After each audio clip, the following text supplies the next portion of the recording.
J'ai refusé d'annuler mon entretien d'embauche juste pour conduire ma sœur au centre commercial. Mon père m'a projeté contre le mur. Mon rêve se réalisait enfin. Mon premier véritable entretien d'embauche, celui qui signifiait la liberté, avait lieu dans quelques heures à peine.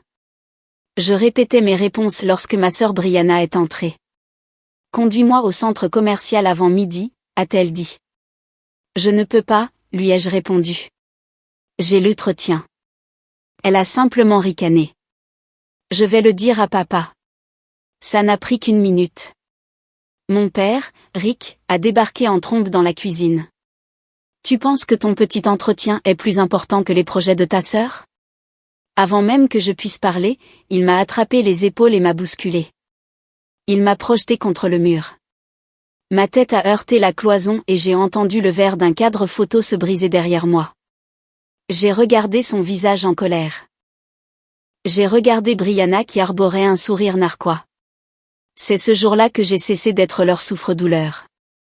Avant de commencer, assurez-vous d'aimer cette vidéo, de vous abonner à la chaîne, et de laisser un commentaire ci-dessous pour me dire d'où dans le monde vous la regardez. Être l'autre enfant dans ma famille n'était pas un sentiment nouveau. C'était un travail. C'était mon travail à plein temps non rémunéré pendant 25 ans. Mon rôle était simple, être utile, être silencieuse et être la raison pour laquelle les choses tournaient mal. Le rôle de Brianna était différent. Son rôle était d'avoir du potentiel. J'ai tellement de souvenirs de cela. Ils se confondent. C'est comme un film que j'ai vu 100 fois. Je me souviens du lycée. J'ai travaillé dur. J'étais au tableau d'honneur. J'ai ramené un bulletin avec presque uniquement des A et un seul B. Je l'ai laissé sur le comptoir de la cuisine, espérant que quelqu'un le verrait. Ce soir-là, mon père, Rick, l'a ramassé. Il y a jeté un coup d'œil. Un B en histoire. Je suppose que tu n'es pas aussi intelligente que tu le penses. Il l'a reposé sur le comptoir. As-tu sorti les poubelles ? Je ne l'avais pas fait. Je suis allée sortir les poubelles. Le même soir, Brianna est rentrée 1 heure après l'heure à laquelle elle devait être à la maison. Elle pleurait. Elle avait raté son contrôle d'algèbre. Elle l'avait raté parce qu'elle n'avait pas étudié. Elle avait été à une fête. La colère de mon père s'est dissipée. Ma mère, Laura, s'est précipitée vers elle. « Oh, ma chérie, qu'est-ce qui ne va pas ?» a dit maman en la serrant dans ses bras.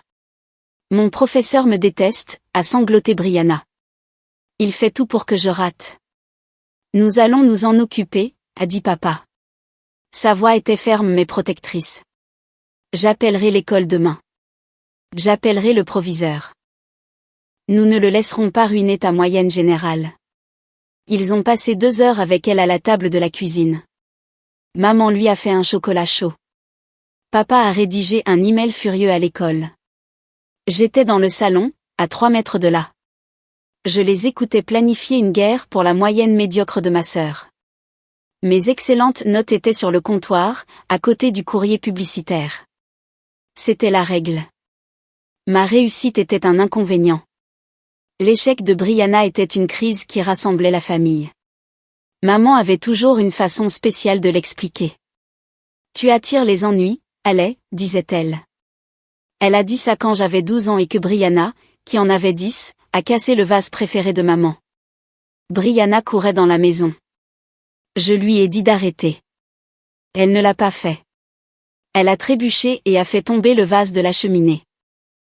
Quand maman est entrée, la première chose qu'elle a vue, c'est moi, debout au-dessus des morceaux brisés. Brianna pleurait déjà.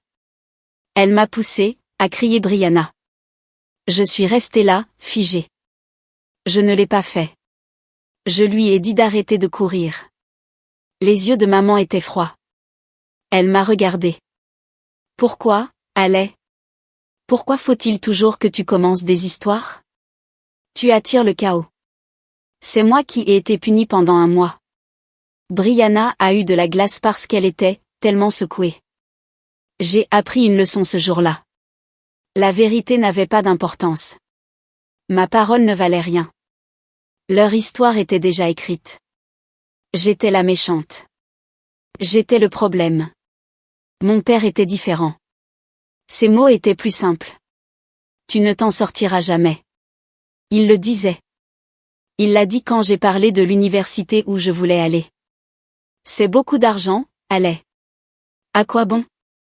Tu devrais être réaliste. Va à l'université locale, reste à la maison. 2 ans plus tard, Brianna a postulé dans une école d'art à 4 États de là. Une école d'art qui coûtait 2 fois plus cher. Nous devons soutenir ses rêves, a dit papa en signant les papiers du prêt. Elle a un vrai talent. Elle va devenir quelqu'un. Brianna a abandonné après 2 semestres.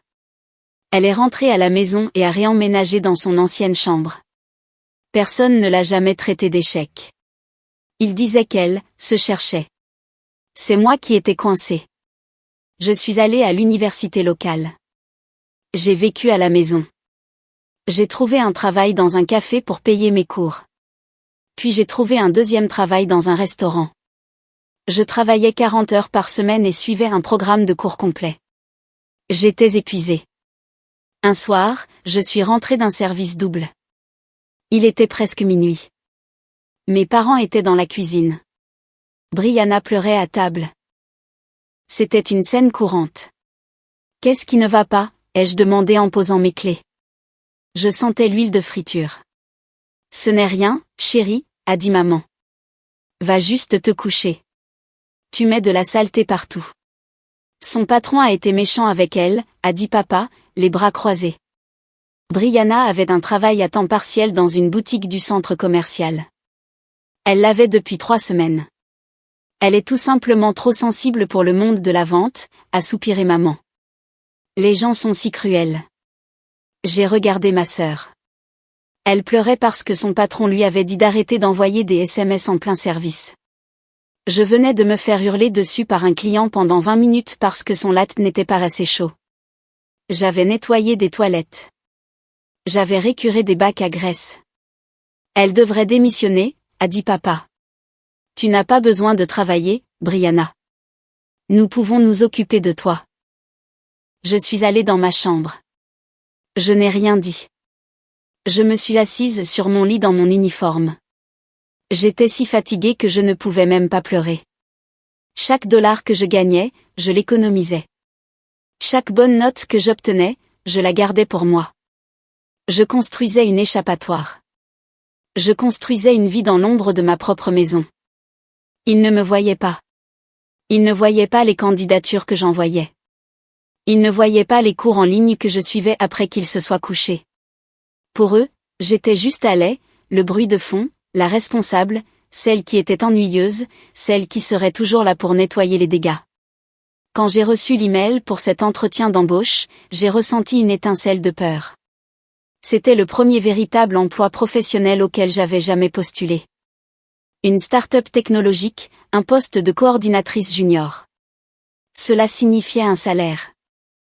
Cela signifiait des avantages sociaux. Cela signifiait un appartement. Cela signifiait que je pouvais partir. Mes progrès leur étaient invisibles. Il le fallait, car je savais au fond de moi qu'ils n'ignoraient pas seulement mon avenir. Ils en avaient peur. Si je réussissais, cela prouverait que toute leur histoire était un mensonge.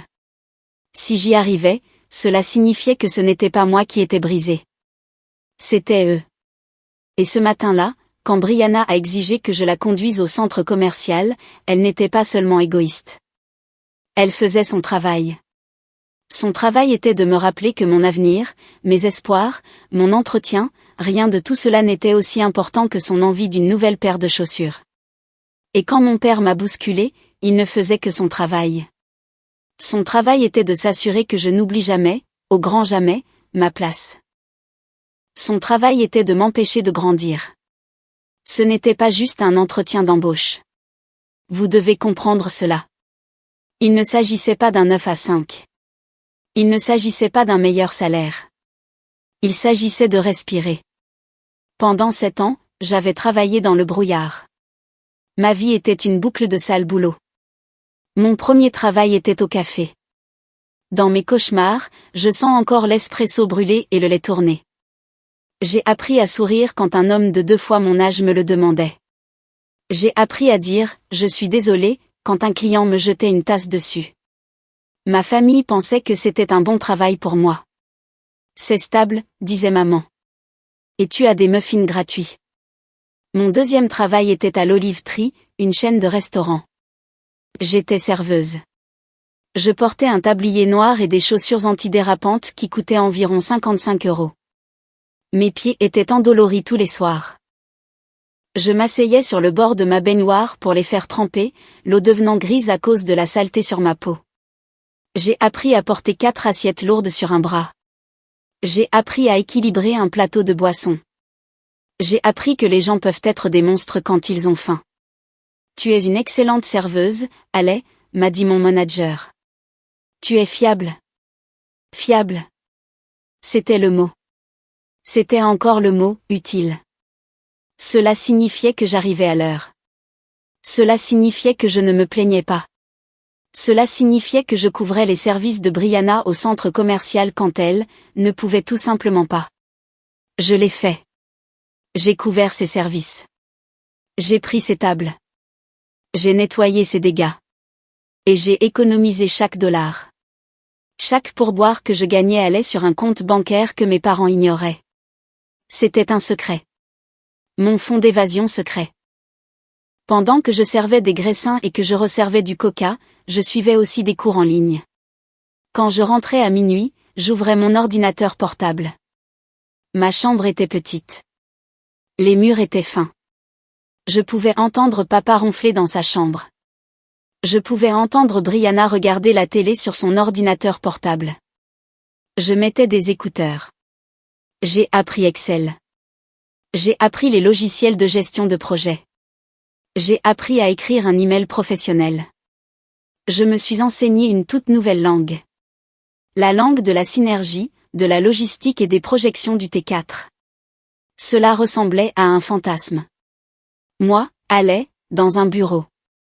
Moi, assise à un bureau. Moi, utilisant mon cerveau au lieu de mes pieds. Les rejets sont arrivés par vagues. Nous vous remercions de votre intérêt, mais nous avons décidé de poursuivre avec d'autres candidats. Votre CV ne correspond pas à nos besoins actuels. Nous avons le regret de vous informer. À chaque email, la voix de mon père devenait plus forte dans ma tête. Tu ne t'en sortiras jamais. Sois réaliste. J'ai commencé à le croire. Peut-être que c'était ça pour moi. Peut-être que j'étais juste une serveuse. Peut-être que j'étais juste celle qui était utile. Puis, il y a 2 semaines, j'ai reçu un email d'une entreprise appelée Innovat, une start-up technologique. C'était en centre-ville, dans le nouvel immeuble de verre qui ressemblait au futur. Ils voulaient programmer un entretien téléphonique. J'ai pris l'appel dans ma voiture. J'étais garé derrière une épicerie pendant ma pause déjeuner du restaurant. Je portais encore mon tablier noir. La voix de la femme était si gentille, si professionnelle. Alors, parlez-moi de votre expérience en gestion de projet, a-t-elle dit.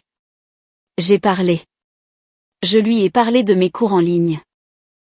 Je lui ai dit comment je gérais les stocks au café, comment je coordonnais les horaires au restaurant. J'ai présenté mes boulots sans avenir comme une expérience logistique. Je pensais avoir l'air d'une idiote. Elle a dit, c'est très impressionnant, Haley. Votre ingéniosité est exactement ce que nous recherchons. Pouvez-vous venir pour un entretien en personne? J'ai failli laisser tomber le téléphone. Nous avons fixé la date. C'était il y a 10 jours. Pendant 10 jours, je n'ai vécu que pour cet entretien. J'ai dépensé environ 92 €, 92 € que je n'avais pas, pour un blazer bleu marine dans une friperie. C'était un bon, il avait encore les étiquettes. J'ai passé des heures à la bibliothèque à faire des recherches sur l'entreprise. Je connaissais leurs produits. Je connaissais leur PDG. J'ai noté toutes les questions possibles qu'ils pourraient me poser. Parlez-moi de vous. Quelle est votre plus grande faiblesse? Où vous voyez-vous dans 5 ans? J'ai répété les réponses devant le miroir. Ma plus grande faiblesse était que j'étais trop soucieuse des détails. Mon plan quinquennal. Mon plan quinquennal était de ne plus être ici.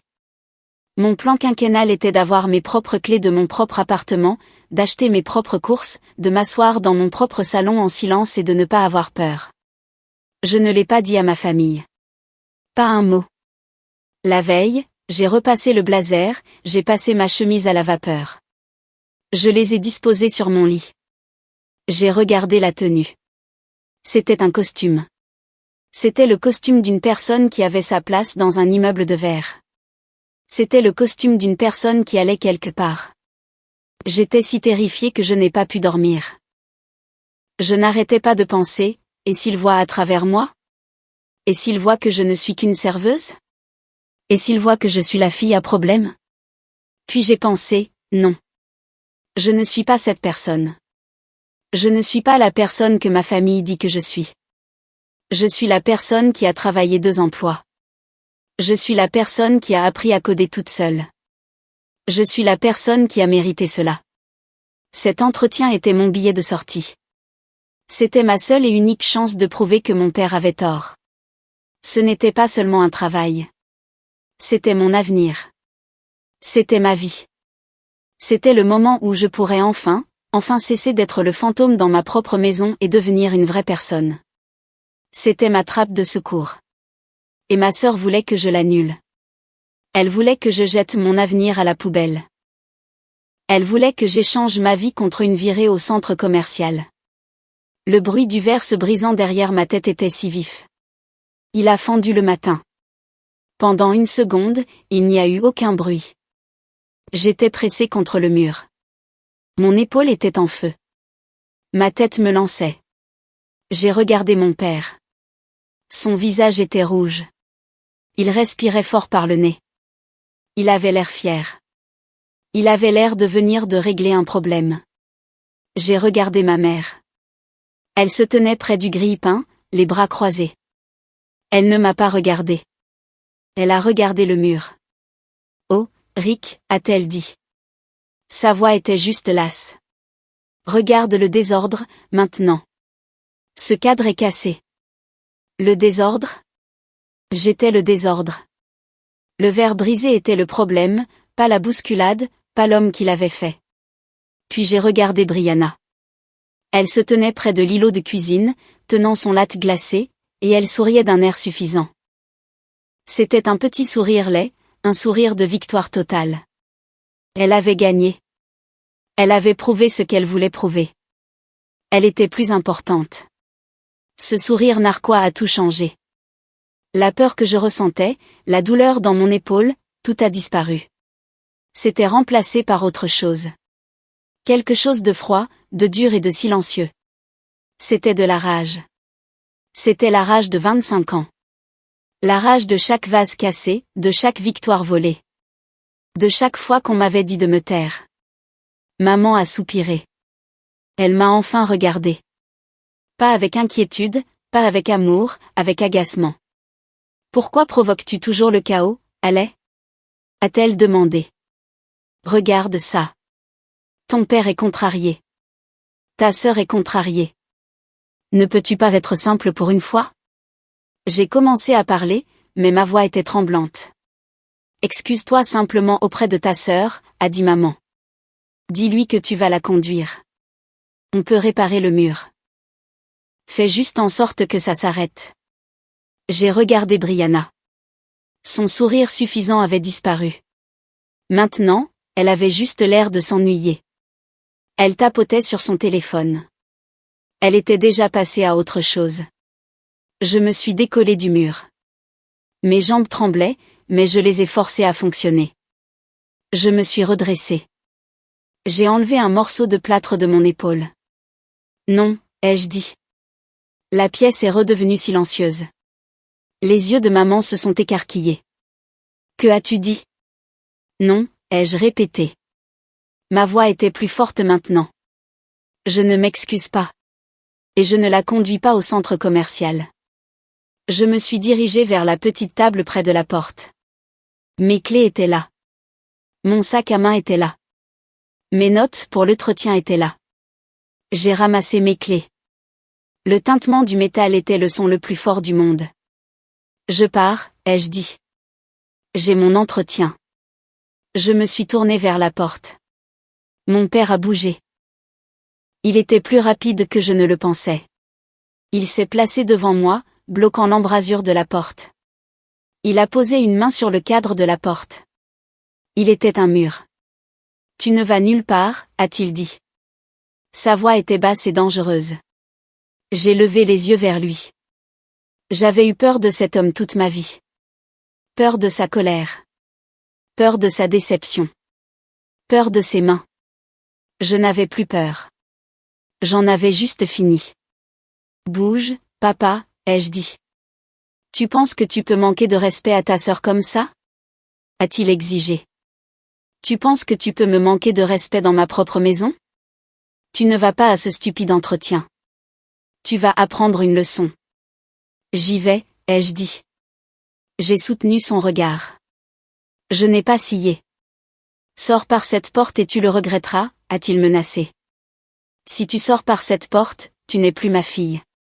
Tu n'auras rien. J'ai presque ri. Rien? Je n'ai déjà rien. J'ai pris une profonde inspiration. J'ai pensé à l'immeuble de verre. J'ai pensé à la femme au téléphone. J'ai pensé à mon propre nom sur mon propre bail d'appartement. Je sors par cette porte, ai-je dit. Et je ne le regretterai pas, je l'ai regardé droit dans les yeux. Non, ai-je dit, c'est toi qui le regretteras. J'ai vu le choc sur son visage. Il n'avait jamais entendu cette voix de ma part. Il ne connaissait pas cette personne. Je ne connaissais pas cette personne. Il était si surpris qu'il n'a pas bougé. Maman a eu un hoquet. Allez, excuse-toi auprès de ton père tout de suite. Au revoir, maman, ai-je dit. Je me suis décalé sur le côté. Je l'ai dépassé en le bousculant. Mon bras a frôlé le sien. Il était toujours figé. J'ai attrapé la poignée de la porte. Je l'ai ouverte. Le soleil éclatant du matin m'a frappé le visage. C'était étrange, comme si je me réveillais d'un long et sombre rêve. Je suis sortie. J'étais sur le porche. Allez, a rugi mon père de l'intérieur. Je ne me suis pas retournée. J'ai descendu les marches. J'ai marché sur le trottoir. Mes mains tremblaient si fort que je pouvais à peine tenir mon téléphone. Je pleurais. Mais ce n'étaient pas des larmes de tristesse. Elles étaient différentes. C'étaient des larmes de libération. J'ai cherché mon téléphone en tâtonnant. J'ai appelé ma meilleure amie, Tessa. Elle a décroché à la deuxième sonnerie. Salut, allez. Quoi de neuf? Prête pour le grand jour? Je ne pouvais pas parler. Je sanglotais juste. Allez. Sa voix a changé. Elle était vive. Allez, qu'est-ce qui ne va pas? Où es-tu, Tessa, ai-je réussi à articuler. Peux-tu s'il te plaît venir me chercher? J'arrive, a-t-elle dit. Où es-tu? Je suis au coin de la rue, ai-je dit. Je marche.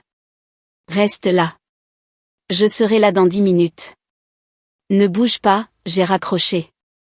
J'ai continué à marcher. Je n'ai pas regardé la maison. J'ai juste continué à marcher vers le coin de la rue. Je n'ai pas regardé en arrière. J'ai marché pendant 3 pâtés de maison. Mon quartier, celui où j'avais vécu toute ma vie, avait soudain l'air différent. Les arbres semblaient plus grands. Les voitures semblaient plus bruyantes. Je me sentais nue. J'avais l'impression que tout le monde pouvait me voir. La femme qui promenait son chien, le facteur dans son camion. J'avais l'impression qu'ils pouvaient tous voir la marque rouge sur mon épaule. J'avais l'impression qu'ils savaient que j'étais la fille qui venait d'être projetée contre un mur. Chaque voiture qui tournait au coin de la rue me faisait sursauter. J'étais sûre que mon père venait me chercher. Je le voyais m'attraper le bras, me traîner de force dans la maison. Mes mains tremblaient toujours. Mon blazer ne tombait pas bien. Il était tordu. Mes cheveux étaient en désordre. Je suis arrivée au coin de la rue, près du CVS. Je me suis tenue sous l'arbre, essayant d'avoir l'air normal. Je respirais trop vite. J'ai vu sa voiture avant qu'elle ne me voie. Le SUV argenté de Tessa.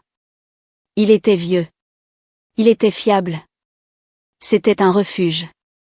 Elle s'est garée le long du trottoir. La porte passager s'est déverrouillée. Je suis montée. J'ai fermé la porte et je suis restée assise là. Le silence dans la voiture était épais. Tessa n'a rien dit. Elle m'a juste regardée. Elle a regardé mes cheveux. Elle a regardé mes mains tremblantes. Elle a regardé la nouvelle déchirure sur la manche de mon blazer. D'accord, a-t-elle dit. Sa voix était calme. Qu'est-ce qu'ils ont fait cette fois? Je n'ai pas pu me retenir. L'histoire a jailli. Elle n'est même pas sortie dans l'ordre. Brianna, ai-je dit. Le centre commercial. Elle voulait que je la conduise. D'accord, a dit Tessa en m'observant. Je lui ai dit non. J'ai l'entretien. Tu sais que j'ai l'entretien. Je sais, a-t-elle dit. Elle l'a dit à papa et il s'est tellement mis en colère. Il a dit que mon entretien n'avait pas d'importance. Il a dit que j'étais égoïste. Je me suis arrêtée. J'ai pris une profonde inspiration saccadée. Allez, a dit Tessa, sa voix un peu plus dure. Qu'est-ce qu'il a fait? Je ne pouvais pas le dire. J'ai juste montré mon épaule. Il m'a bousculée. Les yeux de Tessa se sont assombris. J'avais déjà vu Tessa se mettre en colère, mais c'était différent. Ce n'était pas une colère chaude. C'était une colère froide. Il m'a bousculée, ai-je murmuré, contre le mur. Je me suis cogné la tête.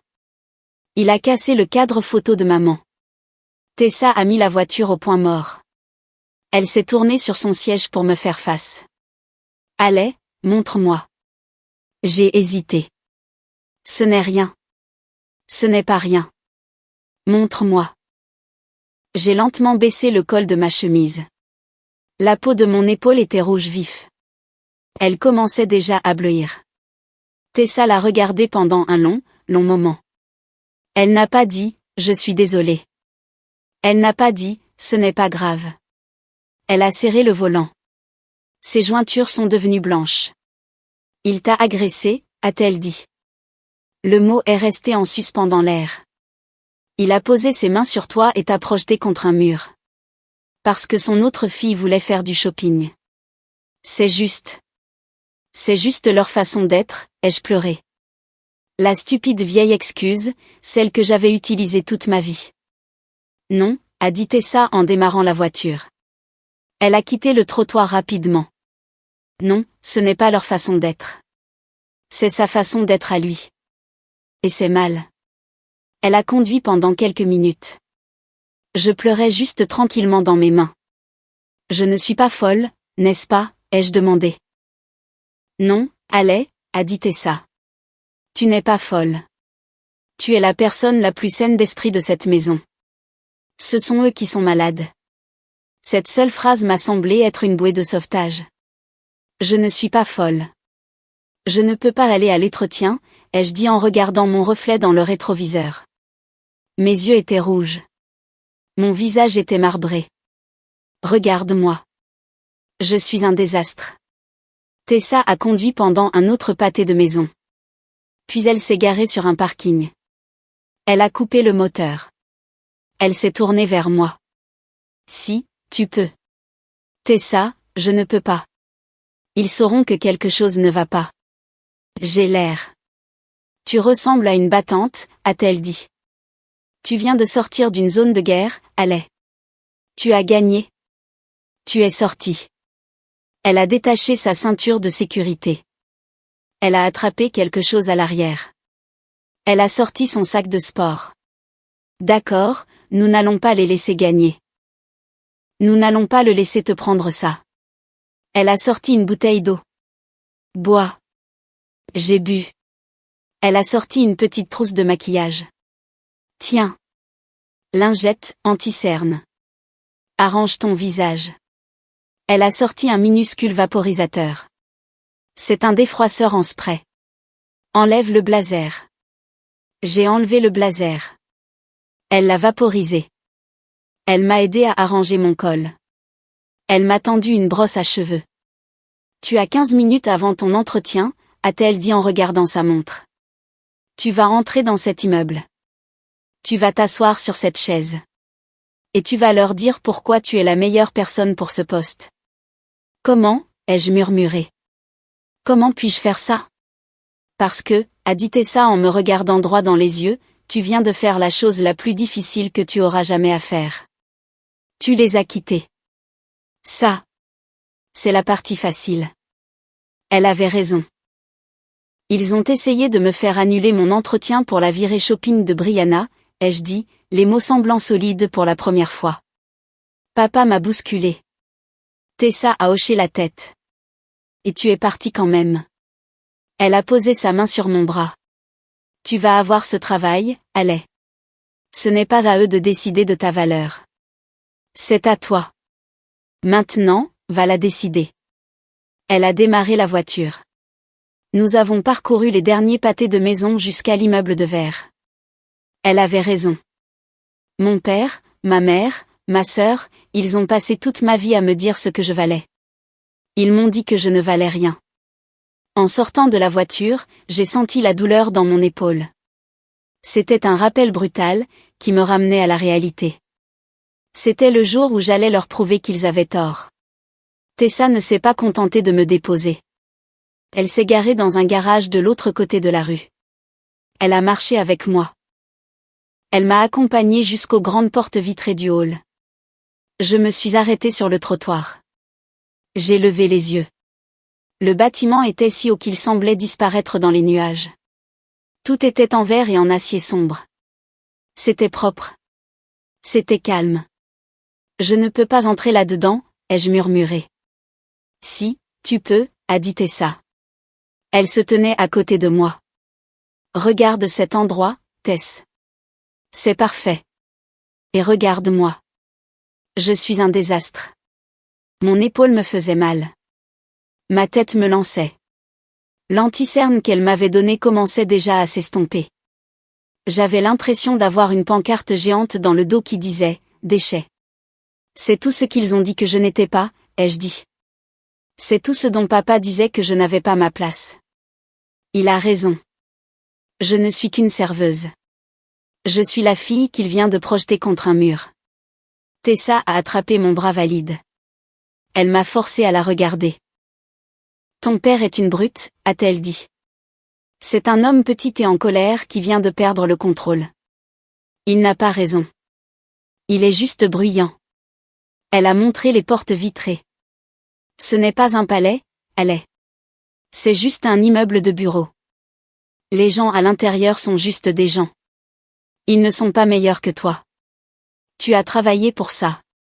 Tu as mérité cette place. Tu t'es appris à faire ce travail. Elle a lâché mon bras et a lissé le col de mon blazer.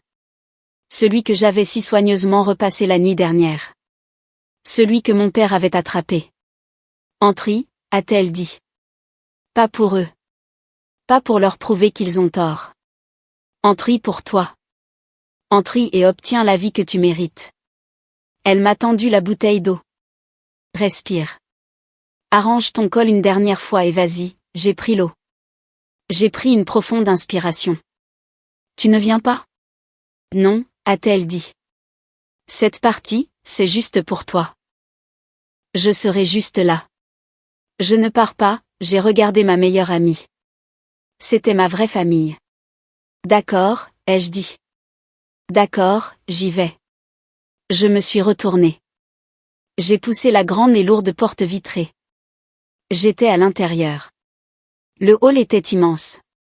Le sol était en pierre polie brillante. Il y avait un agent de sécurité à un grand bureau surélevé. Il m'a regardé. Je pensais qu'il allait me dire de partir. Je pensais qu'il savait que je n'avais pas ma place ici.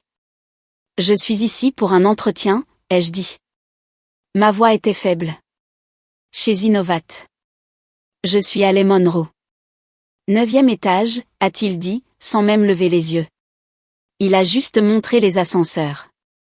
J'étais juste une personne comme une autre. Je n'étais pas spéciale. Je n'étais pas un déchet.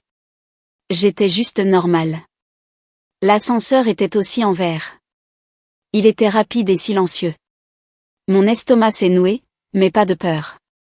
De la vitesse. Je suis sortie au 9e étage. C'était calme. Les gens marchaient, mais ce n'était pas comme au restaurant. Personne ne criait. Personne ne se précipitait. La moquette était épaisse et grise. Une femme à un bureau a levé les yeux et a souri. « Je peux vous aider ? » « Je suis Haley Monroe, ai-je dit. J'ai un entretien à 10 heures. »« Oui, Haley. Nous vous attendions. »« Je suis Sarah, » a-t-elle souri. C'était un vrai sourire. Il termine juste une réunion. Pouvez-vous vous asseoir ? Voulez-vous de l'eau ou du café ? De l'eau serait super, merci, ai-je dit. Je me suis assise sur une chaise. C'était une chaise moderne et confortable. Elle n'était pas collante. Elle n'était pas cassée. Cet endroit était tout ce que mes parents disaient que je ne pouvais pas avoir. C'était calme. C'était professionnel. C'était adulte. J'ai pensé à mon père. J'ai pensé à lui me traitant de nul. J'ai pensé à ma mère me disant d'être simple. J'ai pensé à Brianna et son sourire narquois. J'ai pensé, ils n'ont aucune idée. Ils ne savent pas que ce monde existe. Mon épaule me lançait. J'ai utilisé la douleur. Je l'ai laissé me mettre en colère. Je l'ai laissé me rendre forte. Je n'allais pas les laisser me prendre ça. Allez. Un homme en belle chemise se tenait devant moi. Je suis Marc. Je vais vous faire passer l'entretien aujourd'hui avec notre directrice, Emily. Je me suis levée. Je lui ai serré la main. Ma main était stable. Enchantée de vous rencontrer. Je l'ai suivie dans une salle de conférence. Elle était aussi en vert. L'entretien n'était pas un entretien. C'était une conversation. Ils n'ont pas essayé de me piéger. Ils ne m'ont pas crié dessus. Ils m'ont juste posé des questions. Emily, la directrice, était vive d'esprit. Je vois que vous avez appris le SQL et notre logiciel de gestion de projet par vous-même. Pourquoi ? J'ai pris une profonde inspiration. J'ai dit la vérité. Parce que j'étais serveuse, ai-je dit. Et je ne voulais pas être serveuse pour toujours. J'ai vu ce que faisait votre entreprise. J'ai trouvé ça intelligent. Je voulais en faire partie. Alors, j'ai appris les compétences dont j'aurais besoin pour être ici. Marc a souri. Emily a hoché la tête. Elle a écrit quelque chose. Ils m'ont posé des questions sur des problèmes. Parlez-moi d'une fois où vous avez eu un client difficile. J'ai presque ri. Lequel, ai-je dit. Celui qui m'a jeté du café chaud dessus ou celui qui insistait sur le fait que son steak était un complot ? Je me suis reprise. Je suis désolée. Je veux dire, j'en ai eu beaucoup. Je leur ai parlé d'un soir au restaurant. Une grande table. La cuisine était en retard. Les clients étaient en colère. Alors, qu'avez-vous fait ? A demandé Marc. J'ai dit à mon manager d'arrêter de prendre des clients sans réservation, ai-je dit. J'ai offert à la table une tournée d'amuse-gueule de la maison avant qu'ils ne puissent se plaindre. Et je leur ai parlé. J'ai été honnête. J'ai dit que la cuisine était débordée et que leur nourriture arrivait. Je leur ai fait sentir qu'ils étaient vus. À la fin, ils ont laissé un pourboire de 25%. Emily a regardé Marc. C'est quelqu'un qui résout les problèmes. Je n'avais pas l'impression de mentir. Je n'avais pas l'impression de porter un costume. J'étais juste moi et j'étais bonne à ça. J'étais intelligente. J'étais ingénieuse. Toutes les choses que je devais être pour survivre à ma famille, c'était des compétences ici. Être capable de lire une pièce, c'était de l'intelligence émotionnelle. Gérer la rage de mon père, c'était de la désescalade. Gérer 2 emplois et des cours en ligne, c'était de la gestion du temps et une grande initiative. Les 47 minutes ont filé. Eh bien, allez, a dit Emily en se levant. C'était une excellente conversation. Nous avons encore quelques personnes à voir, mais nous vous contacterons très bientôt. Je lui ai serré la main. J'ai serré la main de Marc. Merci pour votre temps, ai-je dit. Je suis sortie de la salle de conférence. Je suis passée devant le bureau silencieux. Je suis montée dans l'ascenseur silencieux. J'ai traversé le hall en pierre. J'ai poussé la porte vitrée et suis sortie au soleil. Tessa était assise sur un banc, faisant semblant de lire un livre. Elle a sursauté. Alors? Ça a été? Tu vas bien? Qu'est-ce qui s'est passé? Je l'ai juste regardé et j'ai commencé à sourire. C'était un vrai sourire. Il a commencé petit, puis il a envahi tout mon visage. Je ne pouvais pas l'arrêter. J'ai tout déchiré, ai-je dit, et j'ai commencé à rire. J'ai ri si fort que j'ai presque recommencé à pleurer. Tess, ai-je dit en l'attrapant. Je pense que je vais avoir ce travail. Je pense que ça va aller. Pour la première fois de toute ma vie, je l'ai cru. J'ai cru que j'avais enfin ma place quelque part. Et ce n'était pas dans cette maison. Ce n'était pas avec eux. C'était ici.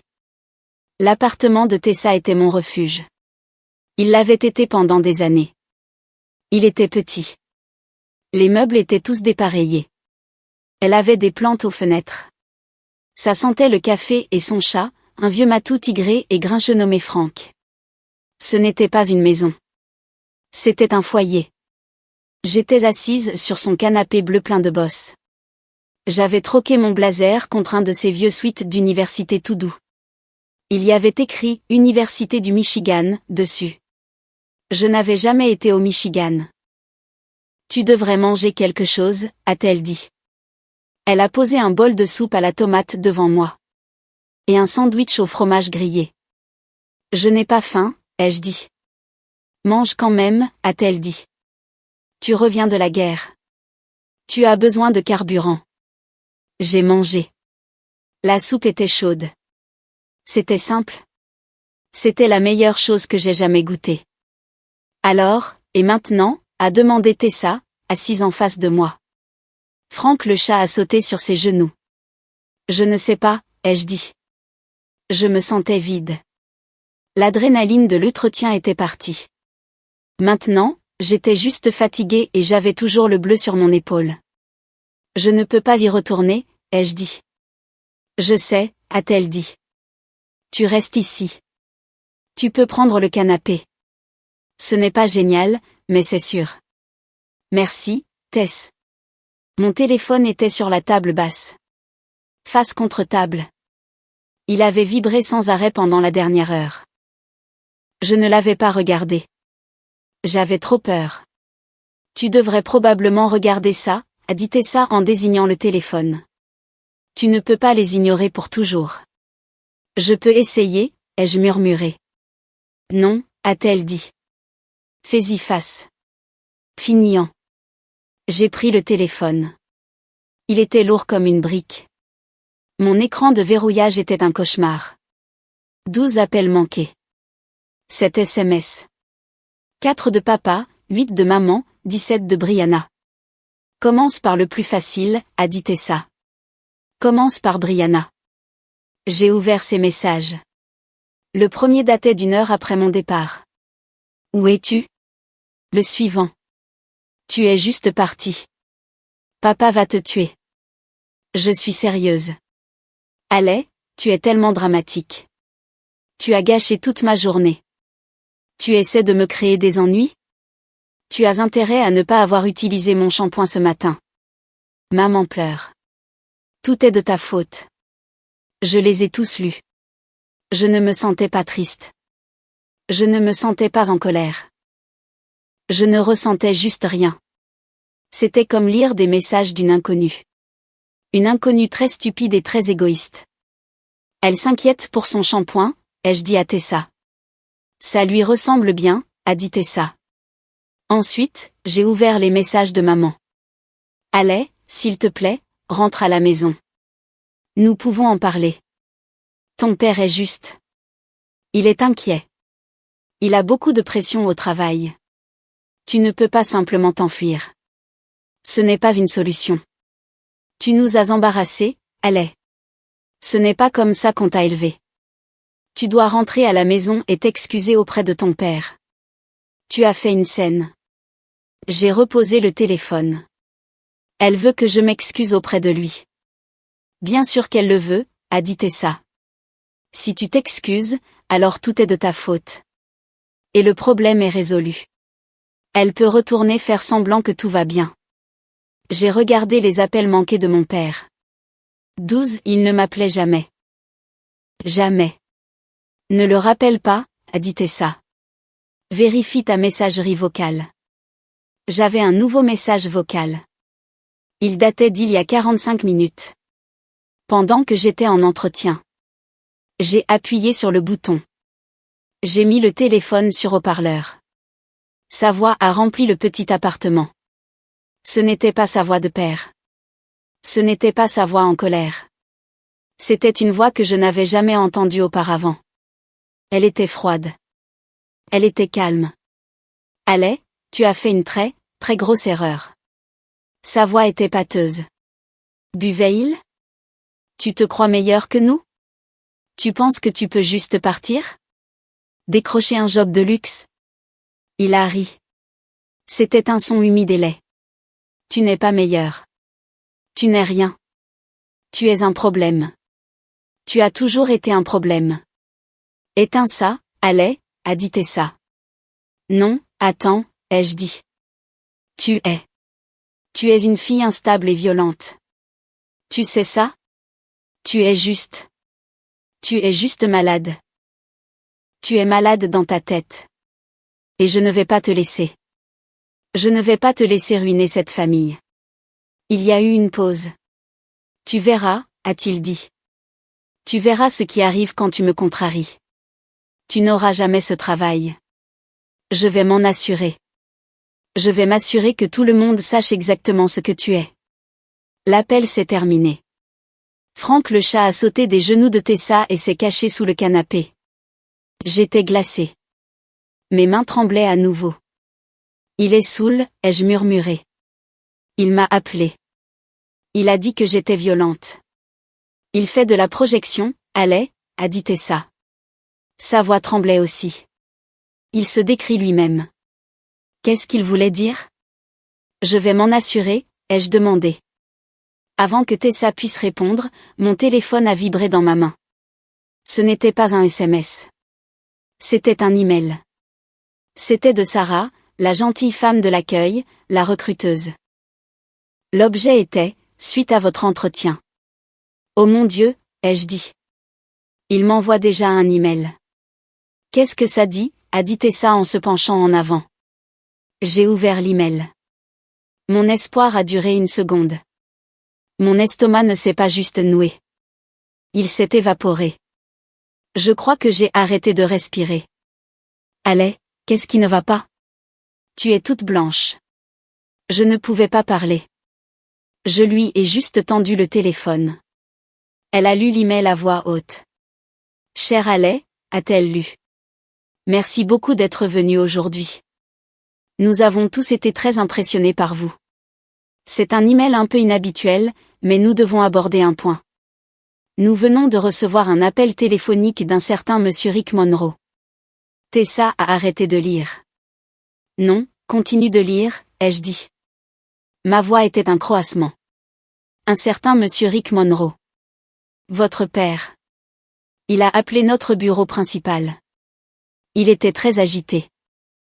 Il a dit à notre directrice, Émilie, que vous étiez mentalement instable et que vous aviez un historique de crise de violence. Il a dit que vous étiez un danger pour le lieu de travail et que nous ne devrions pas vous embaucher. Tessa m'a regardé. Je fixais juste le mur. Elle a continué à lire. Allez, nous prenons ces choses très au sérieux. La sécurité de notre équipe est notre priorité absolue. Nous allons devoir mettre votre candidature en attente. En attendant un examen de cette situation. Nous sommes vraiment désolés. Je n'ai rien dit. Je suis restée assise là. Il l'avait fait. Il l'avait vraiment fait. Il avait gagné. Il m'avait dit toute ma vie que je n'y arriverais jamais. Et puis, quand j'étais à un pouce de la ligne d'arrivée, il a tendu la main et a coupé la corde. Il a utilisé les mots exacts de son message vocal. Instable, violente. Il ne s'est pas contenté de me bousculer. Il ne s'est pas contenté de me menacer. Il a pris un couteau, me l'a planté dans le dos et il a tué mon avenir. Je vais être malade, ai-je dit. J'ai couru aux toilettes de Tessa. J'ai vomi la soupe à la tomate.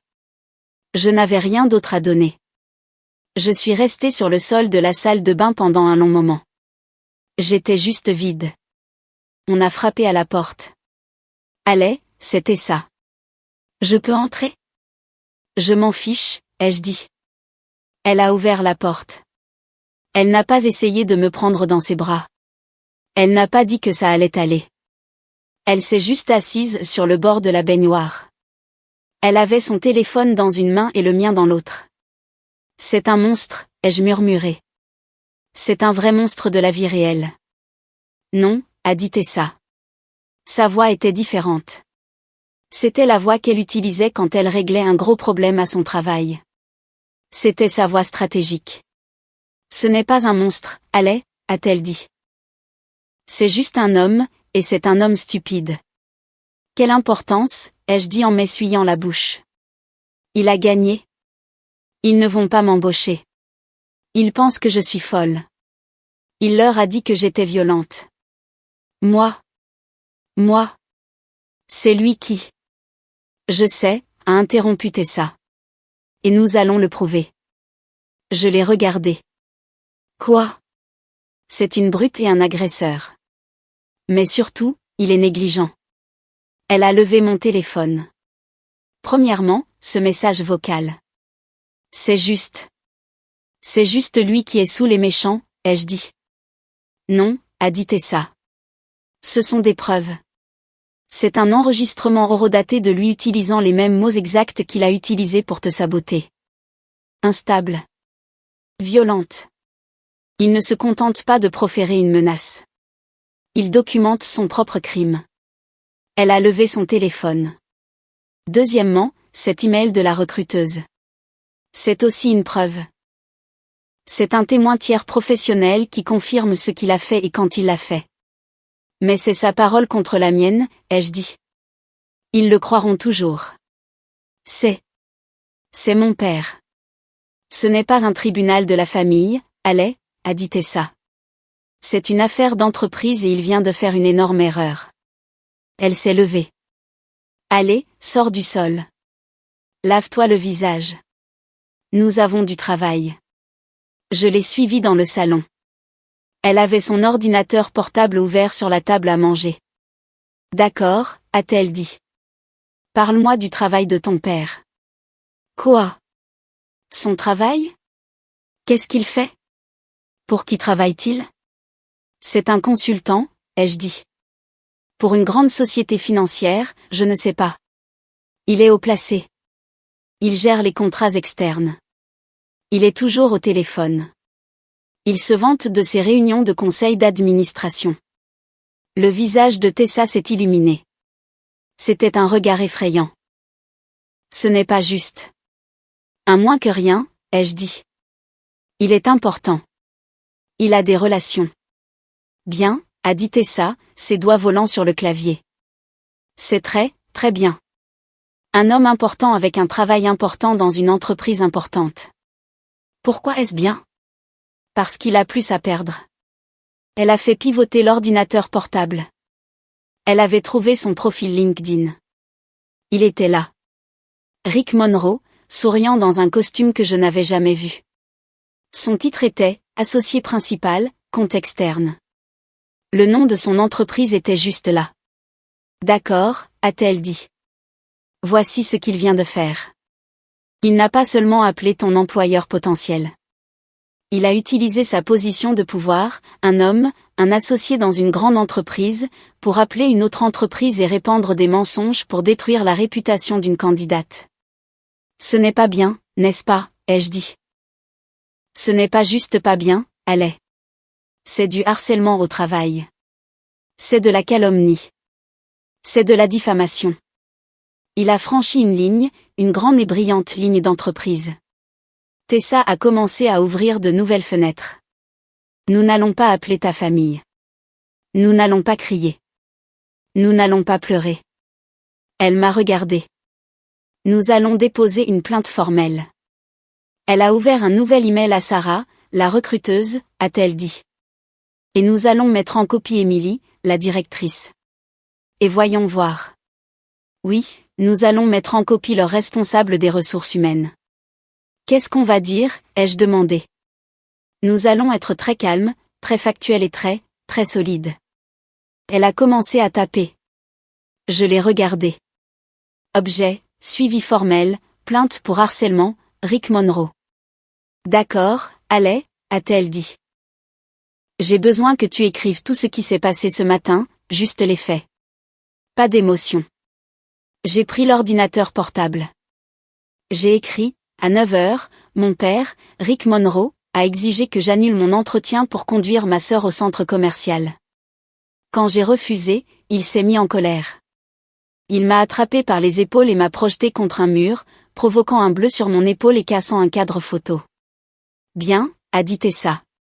Quelle est la suite? J'ai quitté la maison. À 10h45, pendant mon entretien, il m'a laissé un message vocal menaçant. Dans ce message, il m'a traité d'instable et de violente et a déclaré qu'il s'assurerait que je n'obtienne pas le poste. À 11h30, j'ai reçu un email de votre entreprise confirmant que Rick Monroe avait appelé et utilisé les mots exacts « instable » et « violente » pour saboter ma candidature. Parfait, a dit Tessa. Elle a repris l'ordinateur portable. Elle a ajouté quelques phrases. Nous avons joint les pièces suivantes, a-t-elle tapé. 1. Une capture d'écran de l'email d'Innovat, confirmant la chronologie et les termes calomnieux utilisés. 2. Un enregistrement numérique du message vocal de Rick Monroe, horodaté à la même heure, où il utilise les mêmes termes calomnieux et admet son intention de s'assurer que je ne sois pas embauché. 3. Une photo du bleu sur mon épaule causée par l'agression de ce matin. Tess, ai-je dit. Le bleu. N'est-ce pas trop? Non, a-t-elle dit. C'est le contexte. Ça montre que sa calomnie sur le fait que tu es violente est un mensonge. Ça montre que c'est lui le violent. Ça montre qu'il est instable. Elle a joint les fichiers, l'email, le fichier audio de sa voix, la photo que j'ai prise dans sa salle de bain, la marque rouge et violette en colère sur ma peau. Elle a ajouté une dernière ligne. Je comprends que M. Monroe est un associé principal chez nom de son entreprise. Il semble qu'il ait utilisé sa position professionnelle pour harceler et diffamer une candidate auprès d'une autre entreprise. Il s'agit clairement d'une faute éthique grave et d'un abus de son pouvoir. J'ai été très impressionné par Innovat. Je suis toujours très intéressé par le poste. Je ne suis pas la personne que mon père a décrite. Je suis la personne que vous avez rencontrée lors de l'entretien. Merci pour votre temps. Allez Monroe. Elle m'a regardé. Prête? J'ai pensé à mon père. J'ai pensé à son visage suffisant et en colère. J'ai pensé à sa voix sur ce message vocal. Tu verras ce qui arrive quand tu me contraries. Il a passé toute sa vie à me traiter de nulle, ai-je dit à Tessa. Il a passé toute sa vie à me dire que je n'étais rien. Oui, a-t-elle dit. Il l'a fait. Il vient de nous donner toutes les preuves, ai-je dit. J'ai posé mon doigt sur le trackpad. J'ai déplacé le curseur sur le bouton « Envoyer ». Ses propres mots vont le détruire, ai-je dit. J'ai cliqué. Les 2 premiers jours furent silencieux. Je suis resté chez Tessa. J'ai porté ses suites. J'ai regardé des émissions de télé terribles. Je n'ai pas dormi. Chaque fois que mon téléphone vibrait, je sursautais. Mais c'était juste des alertes d'actualité ou un SMS de Tessa. Les SMS de ma famille avaient cessé. Après avoir envoyé cet email, c'était comme si j'avais coupé un cordon. La maison, mon père, ma mère, Brianna, ils se sont tus. C'est mauvais, ai-je dit à Tessa le 2e soir. Je n'ai eu aucune nouvelle. Ils sont tous en train de parler. Ils parlent et ils le croient. Je suis sur une liste noire. Je suis ruinée. Non, a dit Tessa, sans lever les yeux de son livre. Tu ne le es pas. C'est bon. Comment est-ce bon? Parce que pas de commentaire ne signifie pas qu'il t'ignore. Ça signifie que les RH sont impliqués. Ça signifie que le service juridique est consulté. Les grandes entreprises n'agissent pas vite. Elles agissent avec prudence. Ils parlent à leurs avocats. Et son entreprise parle probablement à leurs avocats. Et le travail? Ai-je murmuré. Je me fiche de lui. Je voulais juste. Je voulais ce travail. Sois patiente, a-t-elle dit. L'appel est arrivé 2 semaines plus tard. Mon téléphone a sonné. L'identifiant de l'appelant était Innovat. J'ai regardé Tessa. Elle a hoché la tête. Mets-le sur haut-parleur. J'ai répondu. Allô? Bonjour, Allez. C'est Émilie, la directrice de votre entretien. Sa voix était chaleureuse, amicale. Bonjour, Émilie, ai-je dit. J'essayais de paraître professionnelle. Mon cœur battait la chamade. D'abord, a-t-elle dit, je tiens à m'excuser.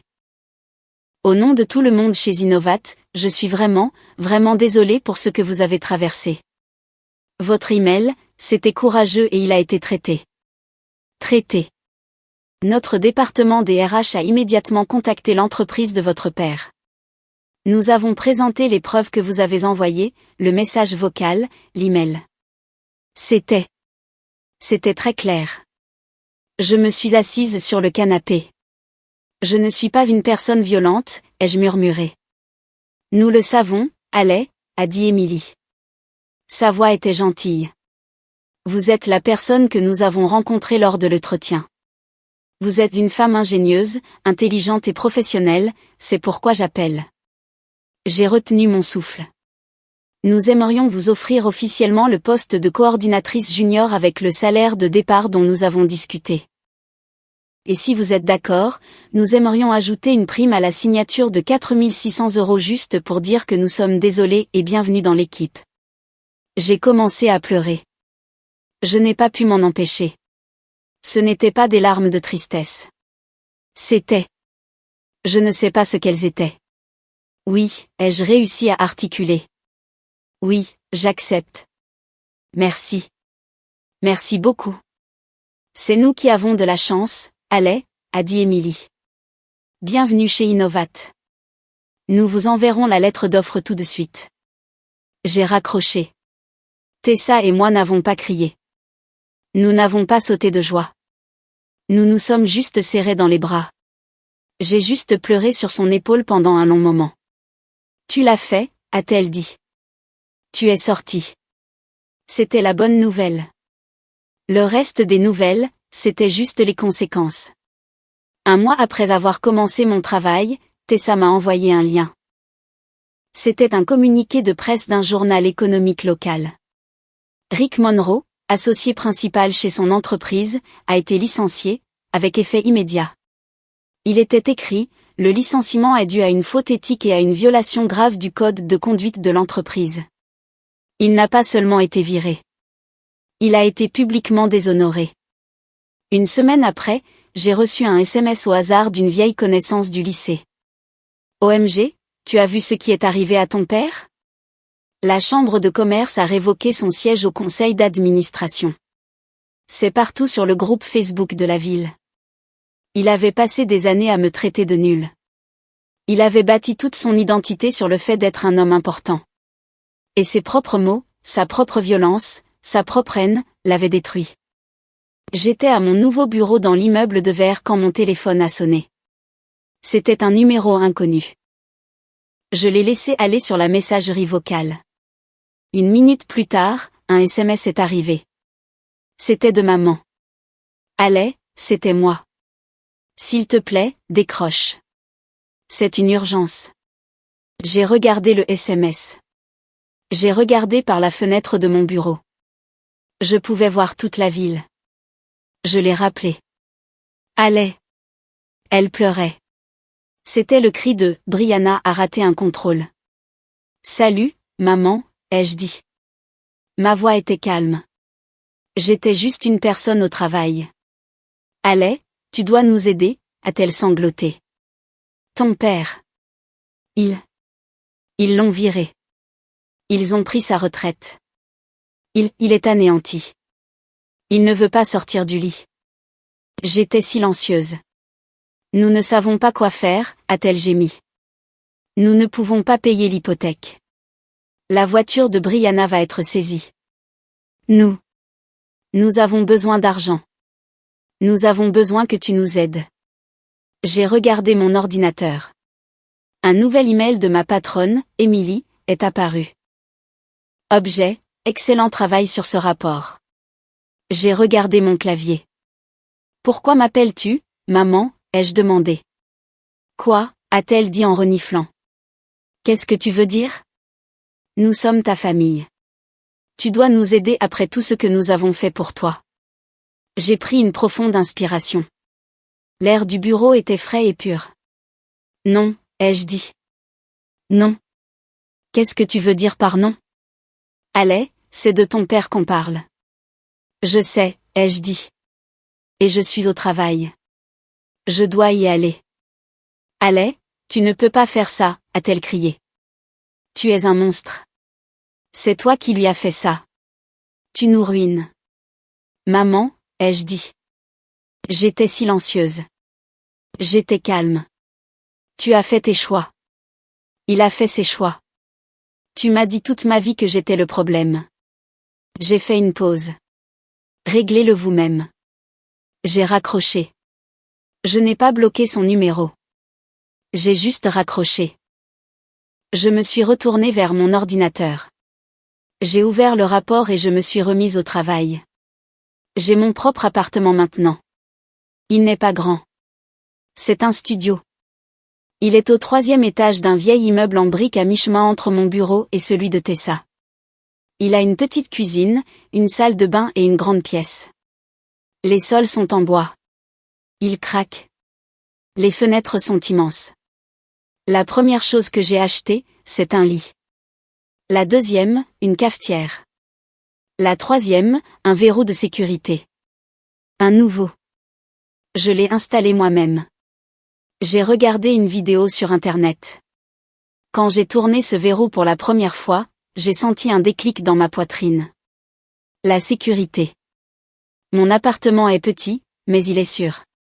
J'ai un petit canapé, un tapis que j'ai eu en solde et une petite télé. Mes murs sont blancs. Je vais les peindre, mais je n'ai pas encore décidé de la couleur. Ça n'a pas d'importance. Ce sont mes murs. Le bleu sur mon épaule s'est estompé il y a longtemps. Il est passé d'un violet colérique à un jaune maladif, puis il a disparu. Mais la force qu'il a laissée derrière lui. Elle est restée. Je me lève tôt maintenant, avant le soleil. Non pas parce que j'ai peur, mais parce que je le veux. Je me lève. Je fais du café dans ma cuisine. Je ne tends pas l'oreille pour entendre des bruits de pas. Je ne me prépare pas à un cri. Je fais juste du café. Je m'assois près de ma fenêtre. Je regarde la lumière du soleil remplir l'espace. Mon espace. C'est si calme. Je n'ai jamais été aussi heureuse de ma vie. Je n'ai pas parlé à mon père depuis le jour où il m'a projeté contre le mur. Je n'ai pas parlé à ma mère depuis le jour où je lui ai raccroché au nez. Brianna a essayé de m'envoyer des SMS. Elle m'a envoyé un message le mois dernier. Salut, alors je suppose que tu es Jean riche maintenant. Maman me rend folle. Je peux venir rester avec toi? J'ai supprimé le SMS. Ils sont toujours dans cette maison. J'entends dire par Tessa que ce n'est pas un endroit heureux. Papa a perdu son statut. Il a perdu son travail. Il a perdu son pouvoir. Il n'a plus rien dont se vanter. Il n'a personne sur qui crier à part eux. Brianna a perdu son public. Elle a perdu son chauffeur. Elle a perdu sa femme de chambre. Elle doit vivre avec les 2 personnes qu'elle a aidé à briser. Elle est serveuse maintenant, dans le vieux restaurant. J'entends dire qu'elle n'est pas très douée. Maman a perdu son bouclier. Elle a perdu son enfant facile. Elle a perdu son bouc émissaire.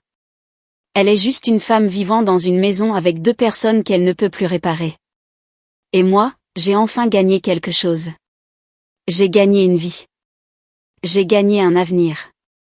J'ai gagné une plaque sur un bureau qui dit « Allez Monroe ». Mais surtout, j'ai gagné ceci. Ce matin, ce silence, cette tasse de café, cette lumière du soleil. J'ai gagné la paix. J'ai gagné quelque chose qu'il ne pourrait jamais, jamais toucher. J'ai gagné ma liberté.